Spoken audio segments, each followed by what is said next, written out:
E aí, internet, aqui é a Meg, sejam todos muito bem-vindos à Torre do Gato Arcano, e esse é o primeiro episódio do nosso especial de Halloween.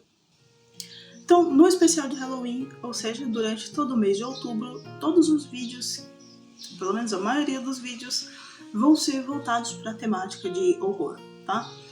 Como mestrar, como interpretar, o que esperar, o que não fazer, o que fazer, todas as coisas, tá? O que jogar, o que não jogar, a gente vai conversar sobre isso, tá bom?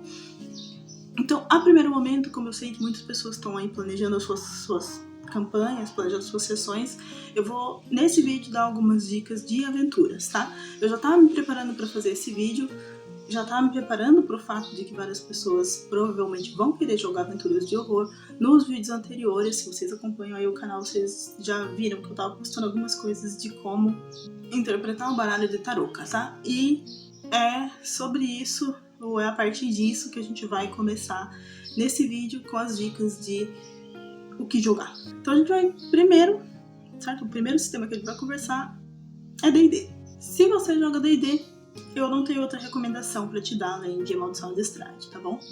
Eu poderia falar alguma outra aventura? Poderia, mas eu acho que as campanhas de D&D, elas precisam de tantas melhorias, tá? Que não compensa, tá? Vocês tentarem jogar outra coisa de horror sem ser Maldição de Strahd, tá bom? Vocês teriam que mudar muita coisa, daria muito trabalho e eu não acho que seja útil, tá? Se você ainda não jogou Maldição de Strahd, jogue Maldição de Strahd, tá bom? É uma campanha muito boa, no sentido de ela ter uma história muito boa, você quase não vai precisar fazer correções. O sistema de balanceamento de D&D é risível, tá? Mas feito por uma criança da 5ª série. Mas, ainda assim, a história é muito boa, tá bom? O pessoal acertou bem. Não é uma campanha que você vai ficar com medo. Bom, a menos que o seu mestre seja muito bom em criar essa ambientação de horror, você não vai ficar com medo em Maldição de Strahd, tá? Você talvez fique desconfortável, você talvez fique meio puto com algumas coisas que aconteçam, e esse é o ponto, certo? A D&D é um RPG pensado para ser um RPG heróico. Então, nós temos aí o sistema de níveis, né? Conforme vocês vão avançando em níveis, os personagens jogadores vão ficando mais fortes. E a ideia é essa, entendeu? Você se sentir poderoso, né? No final, ou não tanto no final, mas a questão é que conforme vocês vão avançando, vocês viram quase deuses. Maldição de Strahd, ela é uma aventura que pode ser um pouco pesada para um mestre de primeira viagem, vamos dizer assim, tá? Ela pode parecer um pouco assustadora, porque ela é um sandbox, tá? É um mundo aberto, os jogadores podem ir para onde eles quiserem, mas não é nada que seja assim, nossa, impossível de você conseguir mestrar, tá bom? E se você, né, tá aqui assistindo esse vídeo como jogador, e, enfim, quer passar dicas pro seu mestre de como, do que vocês querem jogar, o que vocês podem esperar de Maldição de Strahd? Ela é uma campanha que, se for feita direito, ela é uma campanha que vai te marcar para sempre. Parece um exagero falar isso, tá? Mas não é, certo? Porque a questão é que as temáticas que Maldição de Strahd ela toca, certo? Então aí vamos falar só fazer um adendo aqui sobre as temáticas, tá? Tem muito preconceito, tem abuso, eu tô falando assim, abuso contra crianças, por exemplo.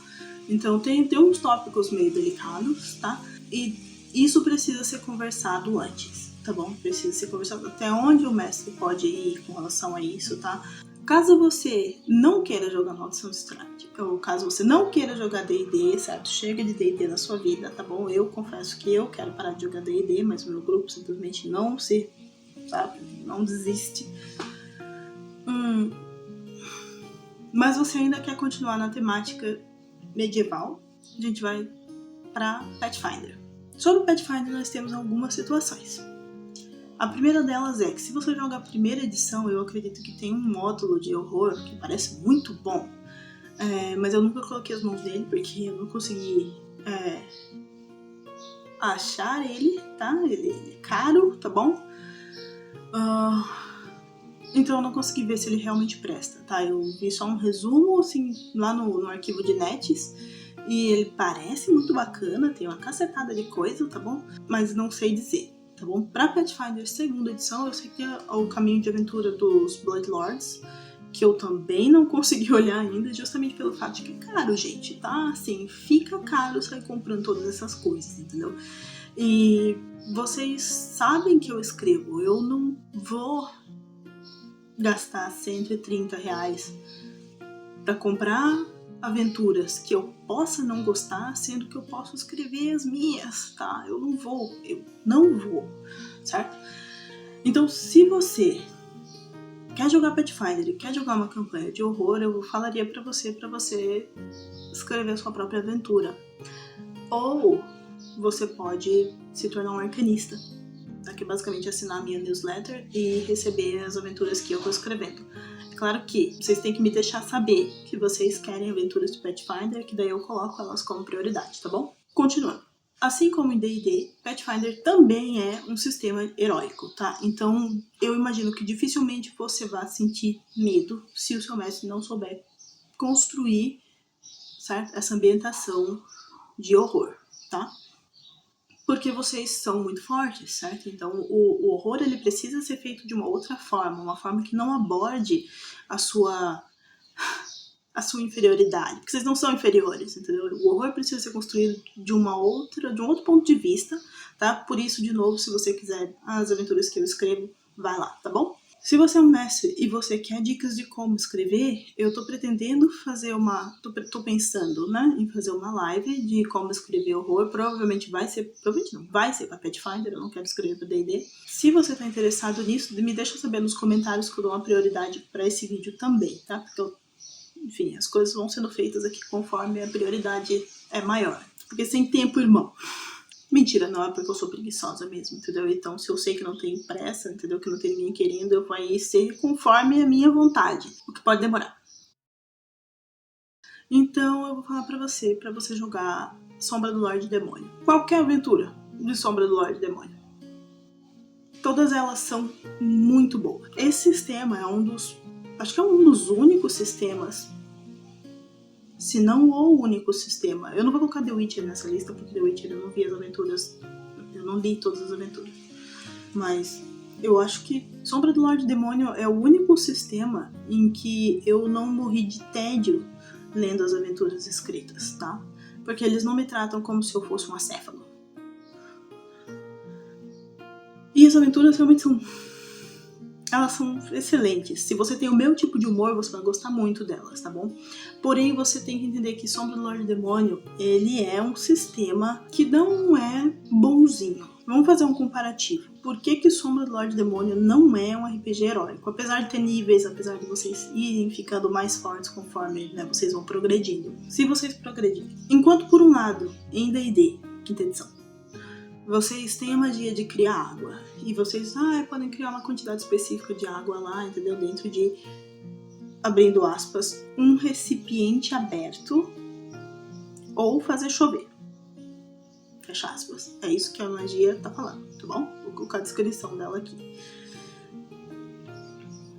Em Sombra do Lorde Demônio, a gente tem uma magia que ela é da tradição de água, e você basicamente cria água dentro do corpo do seu inimigo, seja no pulmão ou em qualquer outro órgão aí, e faz a pessoa se afogar. E assim, isso é maligno, entendeu? Isso é malvado. E isso é excelente, tá? É muito, muito... Se você tem meu tipo de humor, se você gostou disso, então você provavelmente tem meu tipo de humor, você provavelmente vai achar Sombra do Lorde Demônio, assim, muito, muito bacana, tá? Então vai lá atrás Sombra do Lorde Demônio. Quer alguma coisa mais voltada pra Dark Fantasy? Quer alguma coisa em que vocês não recuperem toda a vida? Não, mentira. Quer alguma coisa diferente disso? The Witcher. Tem que ser muito conversado com seus jogadores, porque várias temáticas em The Witcher, elas tocam em tópicos delicados no sentido de... O mundo de The Witcher, ele parece que ele quer te chocar, tá? Com as coisas que acontecem. Então, se você pegar, por exemplo, qualquer tipo de aparição em The Witcher e você der uma explicação para elas, você provavelmente vai ter uma história de terror. Se você não quer spoiler do jogo, você vai pular essa parte do vídeo. Tem uma parte do jogo em que você tá entrando lá numa torre, é uma missão pra Keira, eu acho, que você descobre que tem uma garota que morreu numa torre e basicamente ela morreu, acho que ela tava paralisada por alguma magia, uma poção, sei lá, alguma coisa assim. Só que ela tava viva, tá? Mas ela tava paralisada. E ela foi comida por ratos enquanto ela tava viva. E esse negócio é só assim, sabe? Só assim, a ideia, entendeu? De alguém, sabe, tá vivo e morrer sendo comido, tipo, sabe, tipo os bichos, sabe, Mas eu tenho problema com body horror, tá? Então, talvez pra você isso seja, entendeu? Pra mim é um negócio que... Então agora vamos falar sobre a invocação do Chuchuko. O chamado Chulu, ele... Eu não vou falar aqui sobre o sistema, eu tô assumindo que você já sabe qual é do sistema, aqui eu só vou dar uma dica de campanhas, tá? Ou pelo menos assumindo que você tá interessado o suficiente a ponto de vir atrás de indicações de campanhas. O vídeo sobre o sistema vai ficar para depois. Pro chamado do Chulu, se você ou o seu grupo vem de D&D, a primeira campanha que eu indico é a Necrópolis, principalmente porque a parte investigativa da campanha da Necrópolis ela é muito curta, tá? Então a investigação é rápida, vocês já vão pro local que é basicamente uma dungeon e exploram essa dungeon. Ou seja, né, jogadores de D&D estão muito acostumados com isso. Eu joguei, o que é que eu achei? Muito boa, porém muito curta. Ela dá uma ideia do que é a investigação, mas não realmente te entrega tudo. Porém, eu achei muito bacana, deixou aquela sensação, mostrou, né, para os jogadores qual que é a diferença entre sistemas, nesse sentido de você estar lidando com coisas que são muito maiores que você. Então, jogando a Necrópolis, você pode muito bem ir jogar a próxima campanha que eu vou falar agora. Se você quiser, você pode pular a Necrópolis, né? Se o seu grupo nunca jogou D&D ou se vocês só estão cansados mesmo e não querem nada parecido com o D&D, vocês podem pular a Necrópolis completamente e ir direto para a próxima aventura, que é a Assombração. Então, a Assombração basicamente é uma aventura que tem uma proposta simples, tá? É uma aventura inicial, pense, né? Lembre-se disso. E a ideia é que tem essa casa e os investigadores, os personagens jogadores, são convidados a irem até essa casa pra, né, saber o que tá rolando lá, porque deu ruim, tá? O que eu quero dizer que deu ruim? Uma família ficou doida morando lá, entendeu? E, enfim, os filhos agora estão vivendo com outra galera lá, sob os cuidados de outros parentes. E vocês estão indo lá pra investigar se é seguro o lugar e que raios, né, aconteceu, tá bom? Isso é um resumo, tá? Não, então essas são as minhas dicas sobre quais aventuras jogar para esses sistemas, que são sistemas que eu conheço. É óbvio que existem uma infinitude de sistemas e muito mais aventuras para eles, certo? Então por hoje é isso, eu vou ficando por aqui. Eu espero que vocês tenham gostado das minhas dicas. E deixem aí nos comentários se vocês têm outras aventuras de horror, certo? De terror que eu não tenha citado, tá? E nos próximos episódios aí do nosso especial de Halloween eu vou continuar falando sobre horror, tá bom? Então, valeu!